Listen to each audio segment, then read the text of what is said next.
He thought she was just another stranded traveler, until he saw the fear in her eyes and the little girl hiding behind her. Sometimes the people we save end up saving us right back. If you believe in second chances, quiet heroes, and the kind of love that takes root slowly, hit the like button, subscribe, and stay with us until the very last frame. This isn't just a story. It's a homecoming. The rain came before the headlights. Joe Bennett stood at the edge of his garage's roll-up door, sleeves rolled, grease still lining the cracks of his knuckles. The wind had shifted an hour earlier. He could smell the storm, coming in the way the leaves flipped silver and the air turned metallic. Cedar Hollow never saw much action, but autumn brought a different kind of quiet, the kind that made ghosts linger. He was just about to pull the chain that shut the shop down for the day when the Range Rover came sputtering up the gravel road, the engine coughing like an old man trying to hide a secret.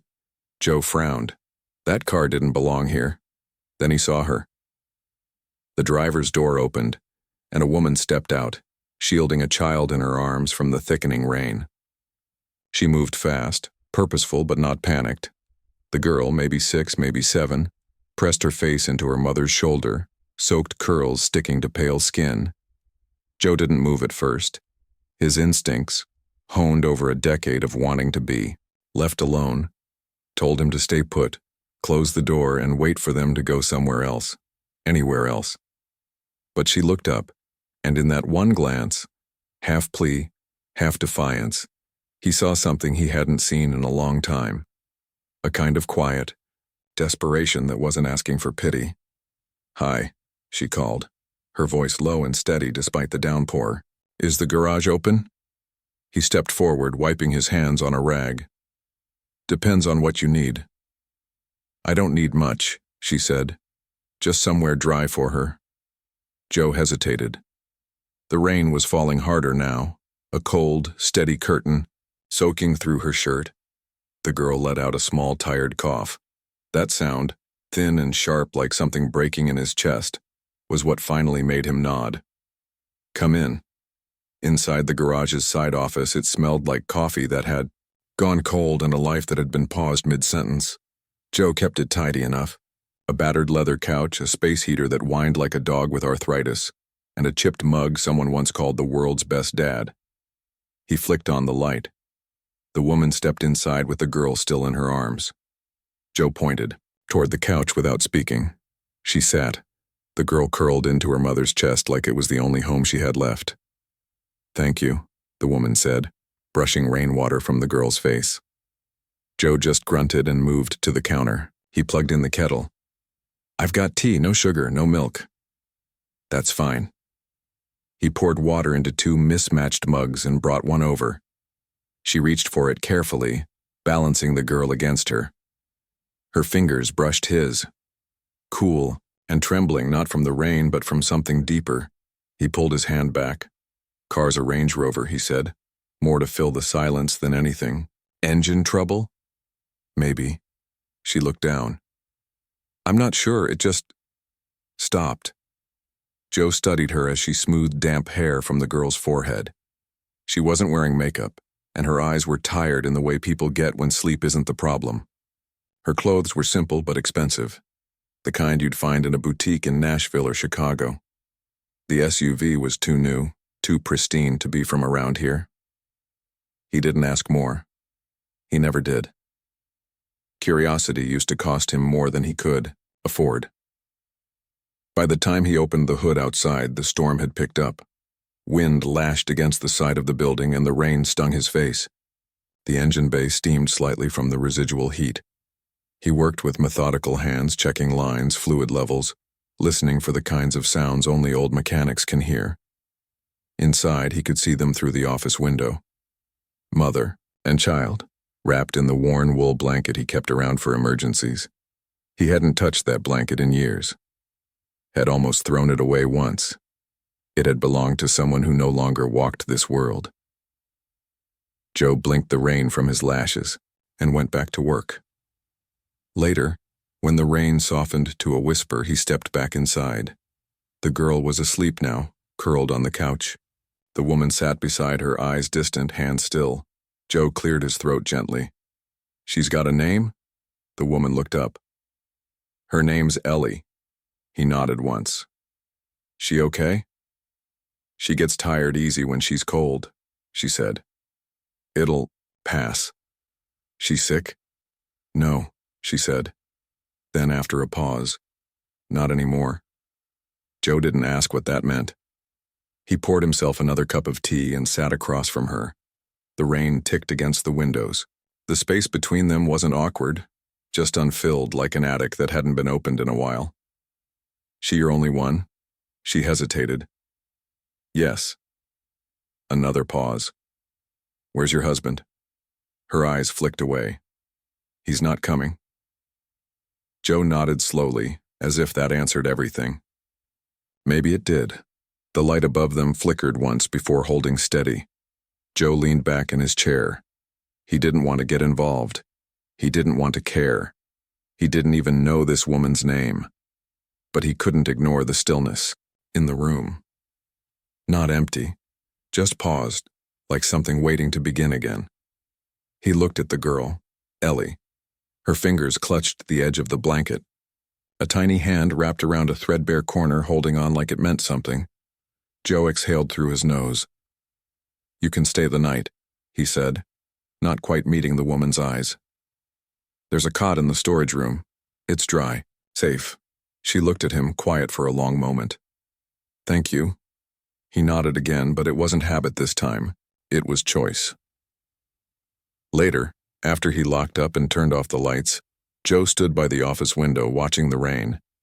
He couldn't say why he'd let them in. Maybe it was the girl. Maybe it was her silence. Or maybe it was the simple fact that, for the first time in years, he didn't feel like the only person left in a world that kept breaking things. Somewhere behind him, Ellie murmured in her sleep. The woman shifted. A shadow of a lullaby hummed under her breath, soft, almost invisible. Joe closed his eyes, and in that rain-soaked, unremarkable night, something fragile and unnamed began to root itself in the cracks of an old man's quiet life. Something like a promise.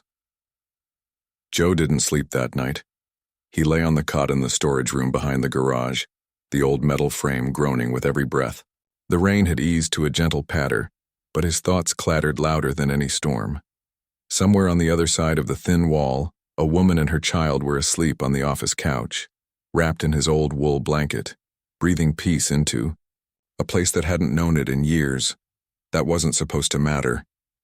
He had rules, walls, quiet things built over time, with the care of a man who had lost everything once and promised himself he wouldn't lose again. And yet, he could still hear the girl's cough echoing in his chest, still see the way the woman, Madeline, though he didn't know that yet, had held her close, not with panic, but with the weary tenderness of someone who had done it too many times, for too long, with no one to take the weight from her. Joe stared at the ceiling, the dark pressed down like an old friend with bad news. He closed his eyes, and when they opened again, morning had come. The garage smelled of oil and stale coffee. It was barely 6. The light outside was gray-blue, the kind that always made Joe think of Sundays in church as a boy, cold pews, warm hymns, his father's hand heavy on his shoulder. He hadn't thought of that in years. He found her already awake. She was sitting at the little table in the office, knees drawn up slightly, her daughter still curled up beside her. The woman had pulled the blanket around both of them, her hair, loose and tangled from the night. She looked up when he entered, half alert, half embarrassed. I didn't mean to take the whole couch, she said softly. You didn't, he replied. She did. He nodded toward the child, who had managed to take up nearly the entire surface. A smile tugged faintly at the woman's mouth. It wasn't practiced. It looked like it surprised her too. Joe moved toward the back shelf, poured water into the kettle, flipped the switch. What's your name? He asked without turning around. A pause. Then, Maddie. He glanced back. She was looking at him, like maybe she'd just told a lie, or half of one. He didn't press it. Maddie, he repeated. I'm Joe. They nodded at each other like two strangers meeting at a crossroads, unsure whether to walk the same path or keep going opposite ways. He made her a cup of tea. She didn't ask for it. He didn't ask if she wanted it. It just felt like the right thing to do. "Your kid," he said, handing it to her. "She gonna be okay?" Maddie looked down at her daughter. "She gets tired easily. Allergies. We're used to it." Used to it. Joe heard the layers in that phrase. How many nights alone, how many motels and borrowed blankets and mornings where no one offered tea. He didn't ask what they were running from. Not yet. He turned back toward the workbench, pretending to busy himself with the invoice book. A few pages were blank. Most had the same names on them, locals who paid late but paid. He didn't make much. Didn't want to. He didn't want this either. Not the weight in his chest. Not the ache behind his ribs where something too familiar had started to live again. Around 7:30, the girl, Ellie, he remembered, woke up. She blinked up at her mother, rubbing one eye with a fist still curled from sleep. Joe stayed out of the way, watching from the doorway. The girl looked at him, quiet and unsure. Joe offered a nod. "Morning." Ellie didn't answer, just burrowed further into Maddie's side. Her fingers found a loose thread in the blanket and held on. "She's shy," Maddie said. "That's fine," Joe said. "I'm not much of a talker either." He saw the look Maddie gave him then, curious, a little amused. He didn't smile, but he didn't turn away. The day passed slowly, as wet days do in small towns. Joe pulled the SUV into the garage bay. It was worse than he thought. Belt wear, starter motor on its last leg, one of the axle joints dangerously loose. It wasn't a roadside fix. He'd need to order parts, which meant they'd be here for at least a few more days. He told her as much when he came back inside. Maddie didn't flinch. "That's okay," she said. "If it's all right with you, we'll find somewhere nearby to stay." Joe folded his arms. "You're welcome to stay here. For now." The words surprised him as much as they seemed to surprise her. Maddie blinked. "I don't want to intrude," she said. "You're not," Joe replied, though he wasn't entirely sure that was true. But he also knew there were worse things than letting someone in. He'd lived the alternative. That night, as he brought out 2 extra blankets and helped Maddie set up the cot in the storage room, he paused in the doorway. She was tucking Ellie in, gently brushing back the girl's hair. Joe's chest tightened at the tenderness in her hands, the way she hummed under her breath, something faint and lullaby sweet. He almost turned away, but she looked up. "Thank you again, for all this." He didn't know what to say, so he gave her the truth. "I told myself I wasn't going to help anyone anymore." Maddie's eyes didn't waver. "Why did you help us then?" Joe looked at Ellie. "I don't know. That was the end of it." And yet, even as he turned to go, he felt something shifting beneath the surface of things, like soil softening before a seed breaks open. He didn't want to feel it, but it was there all the same. Something he didn't have a name for. Yet Joe didn't remember the last time he cooked for someone else. He stood at the little stove in the corner of the garage office, flipping 2 eggs in a pan that hissed with bacon grease, the smell curling into the walls like memory. The window fogged over. Outside, the sky was still wrapped in morning gray, and puddles scattered the gravel driveway like forgotten mirrors. Behind him, Maddie sat with Ellie in her lap, brushing crumbs off the child's sweatshirt. Joe had found an old cereal box in the cabinet that hadn't expired.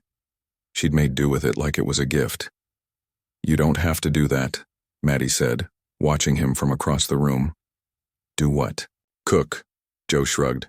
"It's just breakfast." "For us." He paused, spatula in hand. He didn't look back, but his voice softened. Figured a warm meal wouldn't hurt. She didn't thank him. She didn't need to.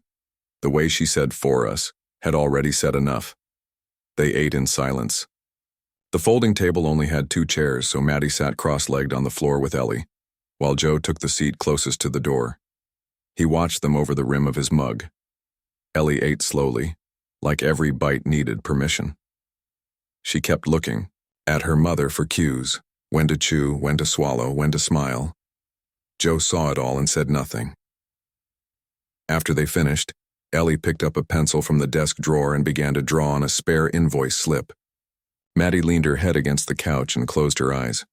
Joe stood nearby, unsure whether to stay or step out. Then Ellie looked up and held the paper out. "For you." Joe blinked. He hadn't expected her to speak. He took the paper with careful hands.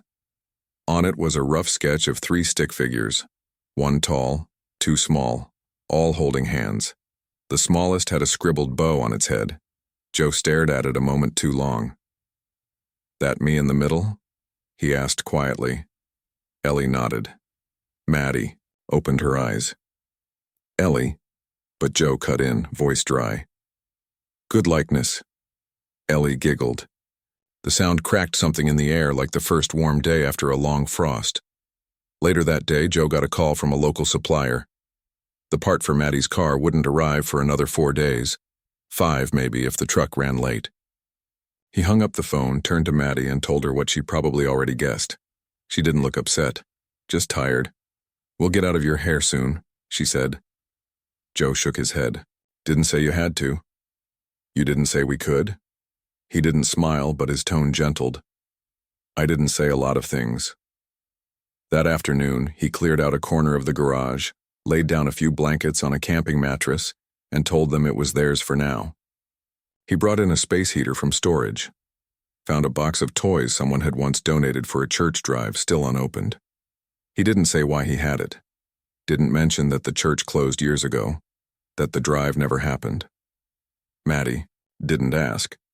But when she saw the little plastic horse in Ellie's hands, the way her daughter clutched it like it was alive, she touched Joe's arm. It wasn't a thank you. It was something quieter, a hand that said, "I see what you're doing, and I won't forget it." That night, they ate together again. Joe found a can of beans and sliced up some hot dogs. Maddie added a packet of seasoning she found in her bag, made it taste like something more than desperation. They sat on the garage floor around the low table using a flashlight because the overhead bulbs were buzzing again. Ellie curled up next to her mother, eyes heavy. Joe watched them as the girl drifted to sleep. "Where are you headed?" he asked. Maddie looked at him, surprised. "I don't know," she said honestly. "Running from something." Her jaw tensed. She nodded once. "Someone." He didn't ask more, didn't press. He only said, "I know the feeling." She looked at him for a long moment, as if measuring whether to ask what he meant. But she didn't.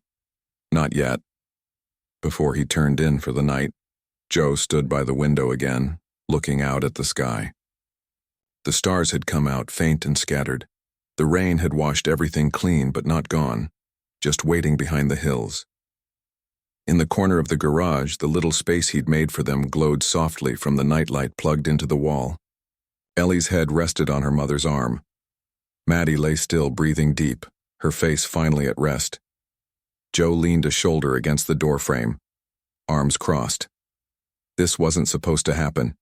He was supposed to fix her car, take her money, and move on.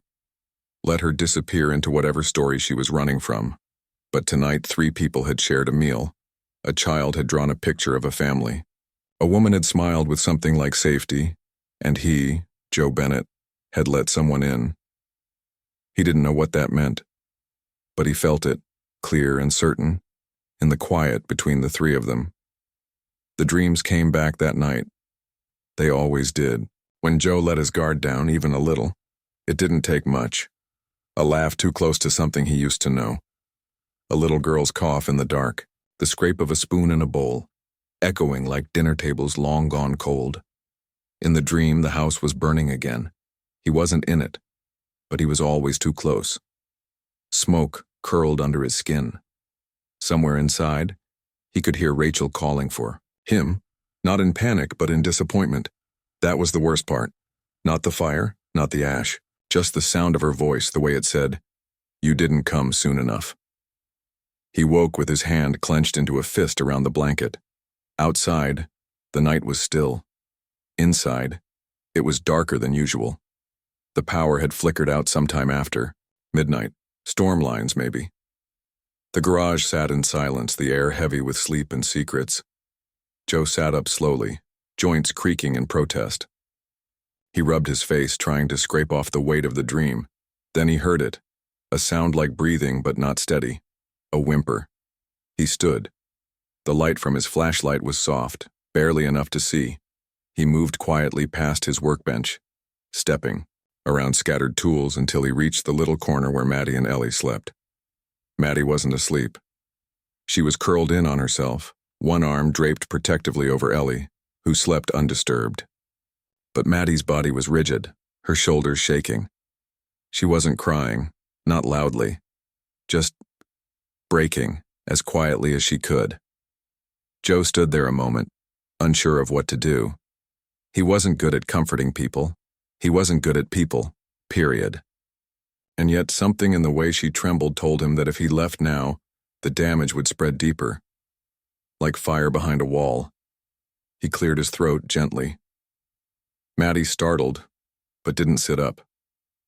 "It's okay," she said softly, as if it were him who needed to hear it. "I'm fine."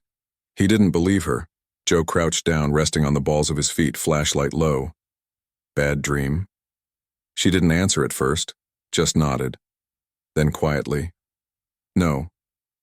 Just remembering." He waited. Maddie sat up slowly, pulling the blanket tighter around her shoulders. In the dim light, her face looked older, not in years, but in mileage. She glanced at Ellie, made sure the girl was still sleeping, then turned her gaze toward him. "You ever try to disappear?" she asked. Joe didn't flinch. "I did more than try." Maddie gave a sad sort of smile. "Did it work?" He thought about that. "It bought me quiet. Don't know if that's the same thing." She looked down at her hands. "I left everything behind. My name, my job, the life people expected of me. I thought, maybe if I got far enough, no one would find me. But I can't outrun the things I remember." "Most people can't," Joe said. A pause stretched between them. "I was married," she continued. "You probably guessed that." Joe nodded. "He was the kind of man who always knew how to smile in public," she said, "and how to punish in private, the kind people believe because they want to, not because they should." She didn't say more than that. She didn't need to. Joe didn't offer pity, just quiet. And in that quiet, Maddie kept talking. "I stayed. Longer than I should have. I told myself it was for Ellie, that she needed a father, stability. But one night I saw her flinch when he raised his hand. Not even to hit me, just to reach for something. And I knew. If I didn't leave then, she'd grow up thinking that kind of love was normal." Joe exhaled slowly. "You did the right thing." Maddie looked at him, eyes sharp. "Doesn't feel like it." "It doesn't always." Another long silence. "Your turn," she said gently. "What are you running from?" Joe stood. He didn't answer. He took a few steps away before stopping at the edge of the light. "My wife died in a house fire," he said, without looking at her. "I built the place. Missed something in the wiring. She didn't make it out." Maddie's breath caught. "Her name was Rachel," he added.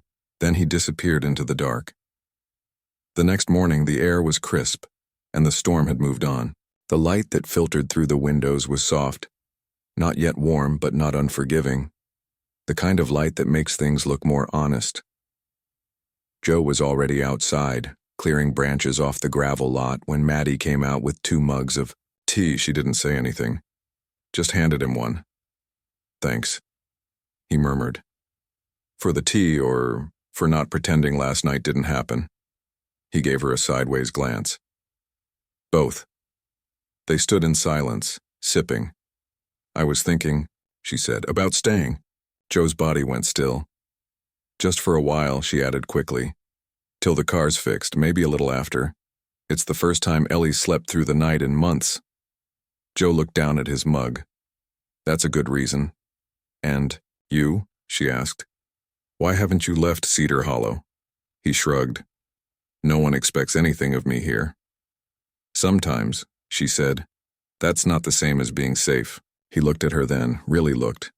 The exhaustion still in her eyes, the strength underneath it. You can stay, he said quietly. Maddie gave him a long, level look. You sure? Joe didn't nod. He didn't smile. He just said, I didn't offer because I'm unsure. She smiled then. Not wide, just enough. That night, Joe didn't dream of fire. He dreamed of soil, wet, dark, waiting, and something green just beginning to break through. Something alive. The days settled into something that almost felt like rhythm. In the mornings, Joe would unlock the garage early, turn on the radio, always low, always classic country, and get to work. Maddie would make instant oatmeal for Ellie and herself, and sometimes bring Joe a cup of tea without saying anything about it. They didn't talk much, but when they did, it wasn't about the past. It was about the things that made up now, whether the heater was rattling more than usual, whether the birds nesting above the garage door would fly south early this year, whether Ellie had drawn another picture, always of the three of them, always hand in hand. The first time Joe saw Maddie laugh, it was because of that. Ellie had drawn a picture of him with a mustache, even though he didn't have one, and said, very seriously, that's how I imagine your face when you were a grandpa. Joe raised an eyebrow. You think I'm that old? No, Ellie said, chewing on the crayon, but you talk like a grandpa. Maddie laughed, not a polite chuckle. A real head-tilted, hand-over-mouth kind of laugh. Joe didn't laugh back, but he smiled, and that was rare enough to count. They cleaned the garage together one afternoon. Joe wasn't the type to share space easily, but Maddie didn't get in the way. She moved around the shelves with quiet efficiency, tossing out rusted parts, sweeping sawdust into neat piles. Ellie made a game of it, pretending she was fixing the building, with a toy hammer Joe found in the box of old donations. In one dusty corner behind a shelf, Maddie found a wooden crate filled with old nails, a worn-out gardening trowel, and 3 small clay pots. She held them up. You grow things? She asked. Used to, Joe said. Rachel liked to plant tomatoes. Herbs sometimes. Maddie paused. You ever think about planting again? Joe didn't answer right away. He bent down and picked up one of the pots. Ran his thumb along. The rim. Maybe, he said. Not tomatoes, though, something that doesn't need too much. Maddie held his gaze, then nodded once. We should plant something. Just one thing. That evening, they filled one of the clay pots with dirt from behind the garage. Ellie dropped in a handful of wildflower seeds Maddie had bought years ago and forgotten in a coat pocket. We'll water it every day, she whispered, even if it takes forever. Joe didn't tell her some things never grow. He just placed the pot near the sunniest window where it might stand a chance. That night, Joe cooked. Nothing fancy. Fried potatoes, scrambled eggs, toast with jam from the corner store. But Maddie looked at him like he'd served her steak and wine. You sure you don't have a restaurant hidden back there? She joked. Just figured you could use something warm that didn't come from a packet. They ate at the folding table again, but this time it felt different. Ellie asked Joe questions. What's that scar on your hand? Why do you talk to your truck? How old are you really? And Joe, against every instinct, answered them. After Ellie went to sleep, Maddie lingered by the sink washing the dishes slowly. Joe stood beside her drying. I never imagined this, she said. This? Washing dishes in a garage with a stranger who saved me and never asked for anything. Joe folded the towel, set it on the counter. I didn't save you, he said. I just left the door open. She turned to face him. Joe, he met her eyes and for the first time didn't look away. You think this can last? She asked. I don't know, he said. But it's here. Now. That counts for something. She didn't respond with words. She just reached out, fingertips, brushing the back of his hand, light, uncertain, but real. He didn't pull away. The next morning, Joe woke up before dawn. He didn't usually open the garage on Sundays, but today he had the itch to do something with his hands. Something other than think. He stepped outside, coffee in one hand, boots crunching against gravel. The air was colder now. Autumn had sharpened its edge. The wind smelled like pine and rust. In the quiet, he looked back toward the garage office window, where the wildflower pot sat on the sill. And for a second, just a second, he thought he saw something green pushing through the dirt. The SUV showed up 2 days later, long after closing time, when the sky had gone bruised and the street lamps were just flickering on. Joe was in the back of the garage, sweeping up sawdust and loose nails from a shelf project he'd been quietly building, a side bench Maddie could use when she cooked. It wasn't much, but it felt like something real, something earned. He heard the tires first, the slow crunch of gravel under weight that didn't belong here, not from someone local. Joe wiped his hands on a rag, stepped to the side door, and looked out. Black. Sleek. Polished within an inch of its life. The kind of vehicle that belonged behind gates, not beside rusted tool sheds. The driver's side opened, and then he stepped out. Tall. Expensive shoes. Perfectly pressed coat. Sunglasses. Even though the sun had already ducked below the hills, the kind of man who walked like he already owned the place and was just here to collect. Joe didn't move. The man scanned the property, hands in his pockets, face unreadable. Then he saw Maddie. She had just stepped out onto the porch with Ellie, in her arms wrapped in a quilt. It was supposed to be a quiet evening. Joe had promised to grill hot dogs in the back. Ellie had drawn stars all afternoon in sidewalk chalk. Now, all that quiet collapsed into something sharp. Maddie froze. The man smiled. "Hello, darling." Joe stepped outside.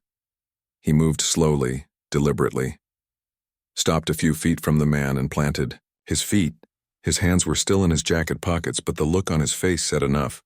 "You're not welcome here." The man glanced sideways. "You must be the mechanic, Joe, is it?" Joe didn't answer. He turned to Maddie, who hadn't moved. Her eyes were locked on the man, wide, hollowed out. "Go inside," Joe said, voice low. Ellie tightened her grip on her mother's neck. "Go," he repeated, firmer. Maddie blinked, then nodded. She stepped back slowly, into the doorway. The screen creaking closed behind her. Joe turned back. "I don't know who you are, but you need to leave." The man smiled again. Too slow, too cold. "I'm the husband," he said. "Or was. Depending on how you view desertion." Joe's jaw clenched. "I'm not here to make a scene," the man continued. "Just to see my daughter." Joe didn't blink.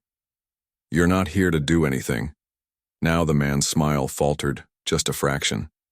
"You're protecting her," he said, amused. "That's noble. But you don't know the story." Joe stepped forward once. Just one step, but it felt like a line being drawn. "I don't need to know the story," he said. "I saw her eyes when she saw you, that's enough." The man's face hardened. "I'll be back," he said. "With a lawyer, with papers. You can't keep her from me." "I'm not keeping her," Joe replied. "She ran, there's a difference." A long silence. Then the man laughed, sharp and empty.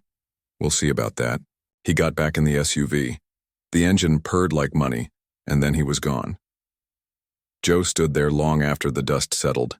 His hand was still in his pocket, clenched so tight around the rag it trembled.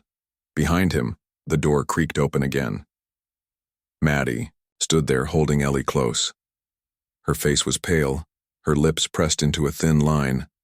But her eyes were lit with something Joe hadn't seen in them before. Fear and fury. "I'm sorry," she said, barely a whisper. "You don't have to be. He'll come back." "I know." Joe looked at Ellie, who had her head buried in her mother's shoulder, silent but tense. He took a breath. "Let's go inside." That night, the garage didn't feel like home. Joe paced the office after they'd gone to bed, checked the locks twice, moved his old toolbox in front of the main door, laid a crowbar beside the cot. It was stupid, maybe, but it helped him sleep. Barely. And even then, his dreams didn't come. Only silence. In the morning, he found Ellie crouched by the wildflower pot. She was frowning. "Nothing's growing," she said. Joe crouched beside her, looked into the soil. Still just dirt. "Sometimes," he said. "The roots take time." She looked up at him. "Will it ever bloom?" He hesitated, then nodded. "It will. You just have to keep showing up." She thought about that, then nodded back, serious as anything. Maddie stood in the doorway, watching them. She didn't smile, but something in her face softened, something like trust, something like hope, standing on a ledge. The letter arrived on a Thursday, stuffed under the door in an envelope too stiff to be friendly. Joe knew it before he even picked it up. Thick paper, no stamp. Just one word on the front, scribbled in a sharp, angry hand. Grant. He turned it over in his palm. Didn't open it, just stared at it for a long time while the coffee went cold in his hand. Maddie was across the lot, helping Ellie draw suns on the concrete. The girl's laughter drifted through the open garage bay, thin, hopeful, too fragile for what was coming. Joe tucked the envelope into his back pocket and walked outside. He told Maddie after dinner. They sat on the steps behind the garage. No table. No words for what was heavy between them. Just the letter between his hands and her face tightening as she read. "Temporary injunction," she whispered. "He's filed for emergency custody. Says I kidnapped her." Joe didn't look at her. He couldn't. "I didn't," she started, then stopped. "You know I didn't." "I know," he said, quiet, steady. She folded the paper in half, then in half again, like maybe if it got small enough it would disappear. "What happens now?" she asked. Joe looked out at the horizon. The sun had already dipped, leaving streaks of orange and purple behind the hills. "We fight." Maddie laughed once, dry, bitter. "I don't have a lawyer. I don't have any money left in my name. Everything was under the Grant Trust. He made sure of that. You have me." She turned to look at him. "What does that even mean, Joe?" He didn't answer with words.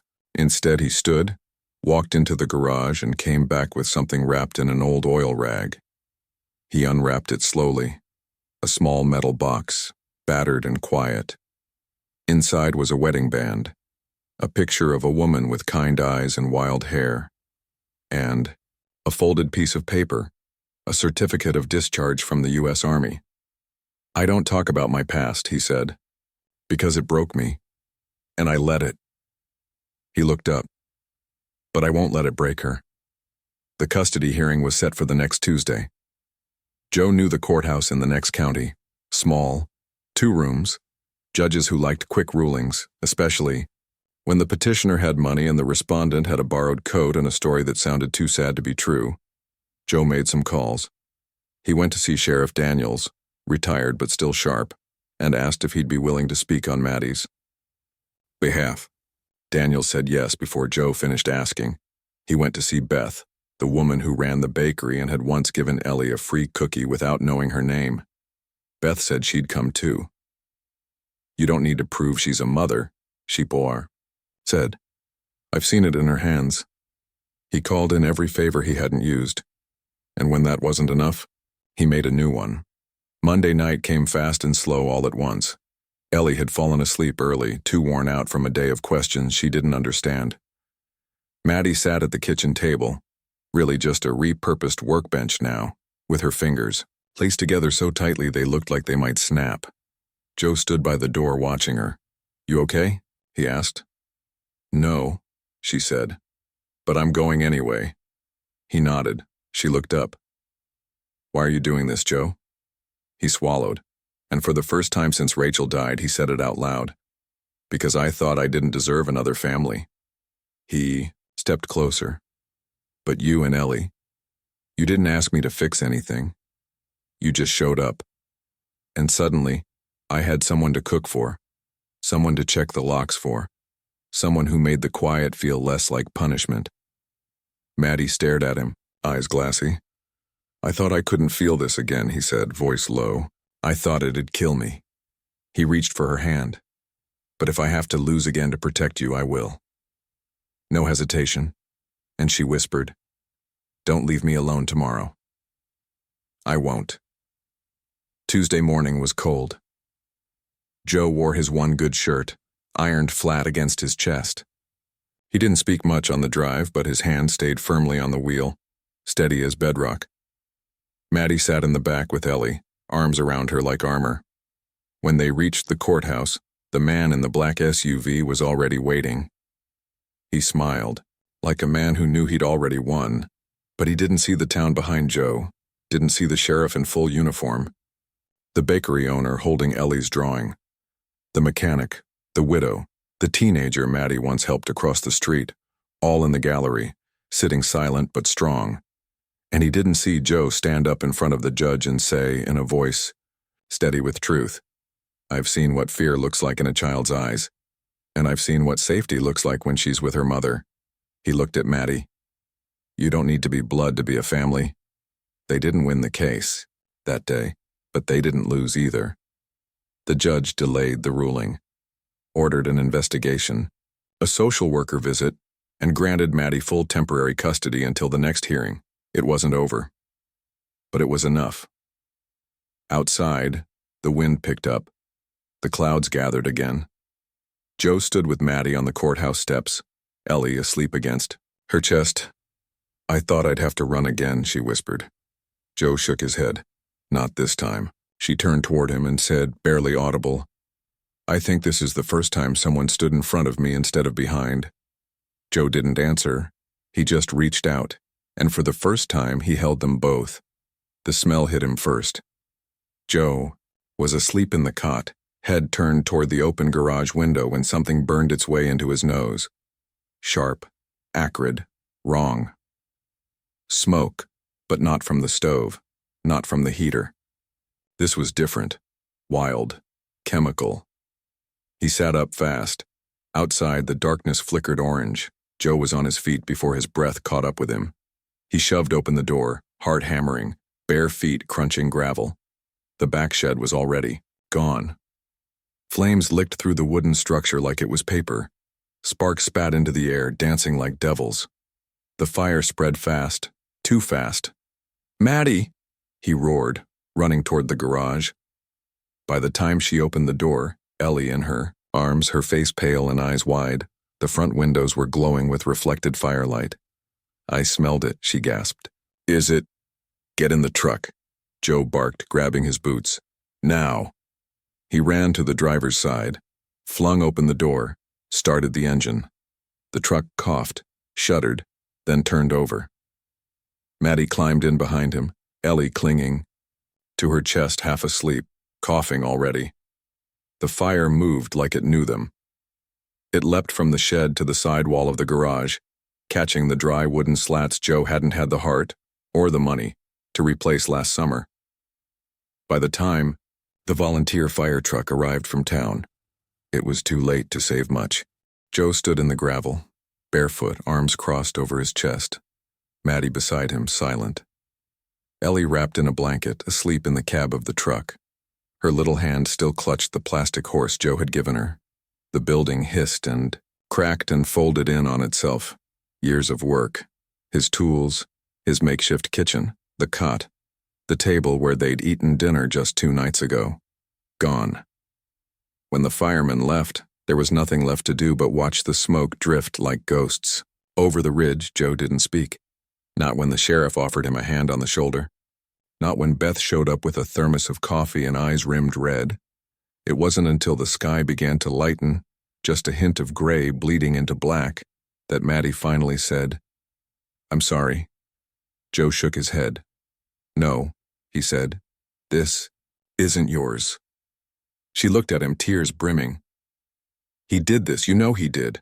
And I brought him here." Joe's voice didn't waver. "You brought life here." She stared at him. Her hands were shaking. He reached out and wrapped his fingers around hers. "You didn't bring destruction, Maddie. You brought something worth protecting." She didn't reply, just leaned her head against his shoulder. He let her stay there. The smoke still clung to his skin. But her weight grounded him. The sun rose over ashes. The garage was gone. The promise tree, what was supposed to be the start of something, had been scorched at the base, its leaves curled and blackened, but it hadn't fallen. Joe stood over it later that morning, staring down at what remained. It looked like it might still live. Behind him, Maddie approached slowly. "I found something," she said. She held out a scrap of paper, singed, fragile. A drawing. Ellie's. 3 figures, a tall one, 2 small, holding hands. Only the edges were burned. Joe looked at it for a long time, then folded it gently and tucked it into his back pocket. They spent the rest of the day in borrowed clothes, sitting on borrowed chairs, in the back room of the town church. Beth brought soup, Sheriff Daniels brought blankets. Even the mechanic from 2 towns over stopped by, handed Joe a new wrench kit without a word. People didn't ask questions, they just showed up. That night, Maddie sat with Joe on the back step of the church, wrapped in the same quilt she'd held, Ellie in the night of the fire. "I don't know how to repay this town," she whispered. "You don't have to," Joe said. She looked at him. "You lost everything." He looked back at the smoking horizon where the garage used to be. "Not everything," he said, then softer. "Not this time." The ground still smelled like smoke when the town began to rebuild it. It started quietly. A knock on the church door. A man in overalls, hat in his hands. "Got some old lumber if you need it," he said to Joe. "Not much, but it'll hold." Then came Beth, carrying an armful of enamel plates. "Figured you'd want something that didn't melt." Then Sheriff Daniels, offering an old toolbox he hadn't touched in years. "Yours now. You'll need it more than I ever will." They didn't ask for explanations. No one mentioned the black SUV or the custody hearing or the fact that half the garage was still smoldering 3 days ago. They didn't need to. They only showed up. And Joe, for the first time in a decade, let them. By the end of the week, a new frame stood in place of the garage. It wasn't fancy. 4 wooden beams, a partial roof, a borrowed workbench, but it stood. And when Joe hammered the first nail, Maddie stood beside him, holding the beam steady. Ellie sat cross-legged in the dirt nearby, drawing another picture, this one with more colors. A tree with 3 figures underneath it, the stick versions, of Joe, Maddie, and herself. Joe looked at it and smiled without meaning to. "You keep drawing us like we belong together," he said. Ellie didn't even glance up. "That's because we do." That night, Joe and Maddie sat on the front step of the church, the place they'd made temporary home. A soft wind moved through the trees, and the sky hung full of quiet stars. Joe handed her a mug of coffee.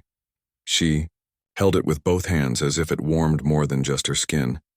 "Do you ever think it's too late?" she asked. "To rebuild, to believe again." Joe looked out at the frame of the new garage, its skeleton outlined against the dark. "I used to. And now?" He paused. "Now I think broken things can still hold. If the right people care enough." She let that sit between them. Then she asked, so soft he almost didn't catch it, "Do you care enough, Joe?" He didn't look at her. He just reached out, quietly, gently, and took her hand.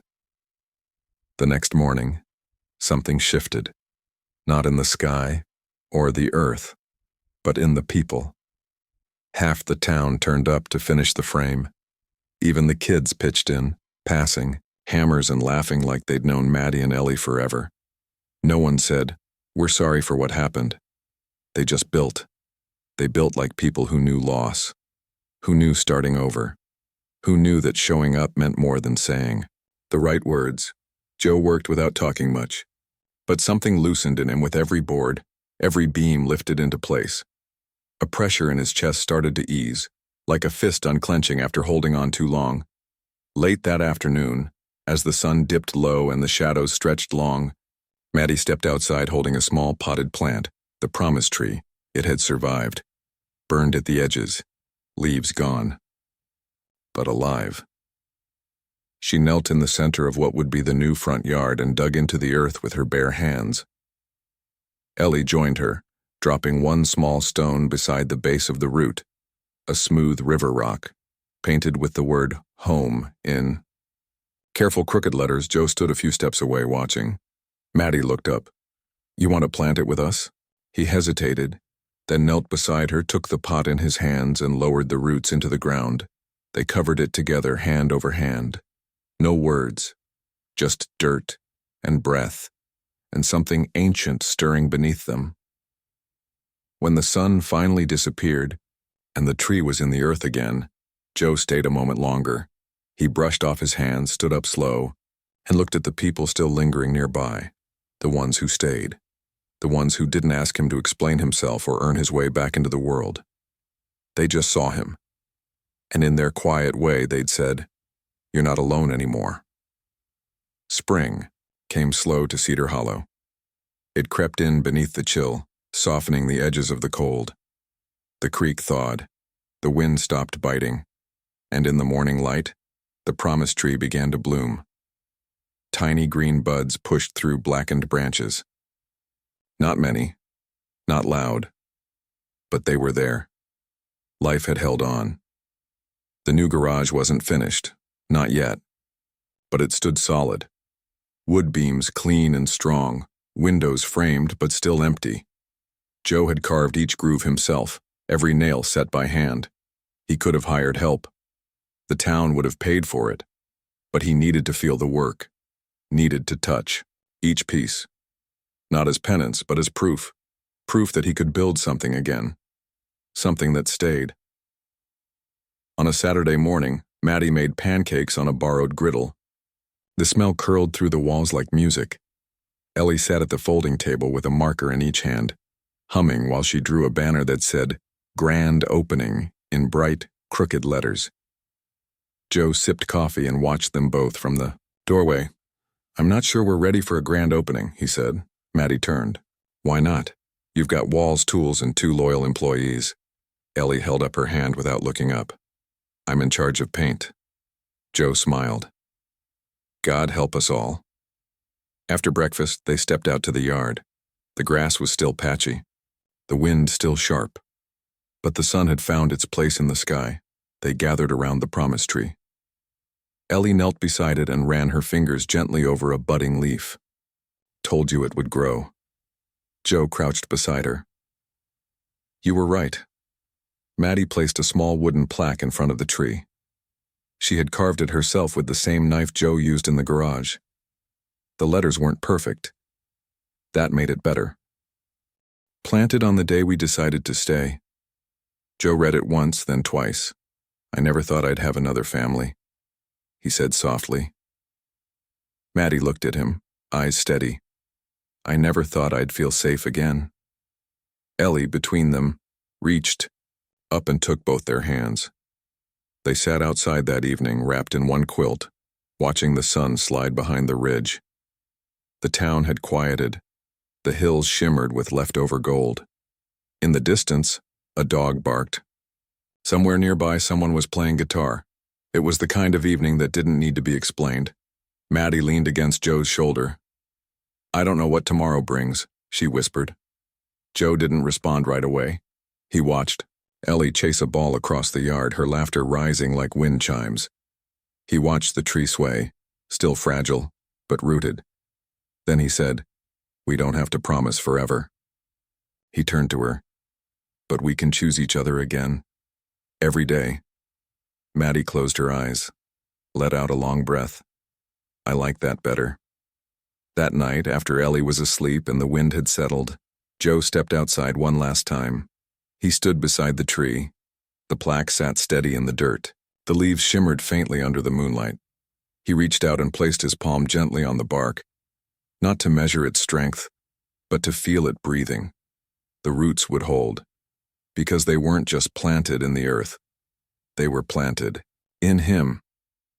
If this story found its way to your heart, if it made you believe even for a moment that healing is possible, and that family is sometimes the people who choose to stay, please like, subscribe, and stay a little longer with us. Because some stories don't end, they become places we return to. You're always welcome here.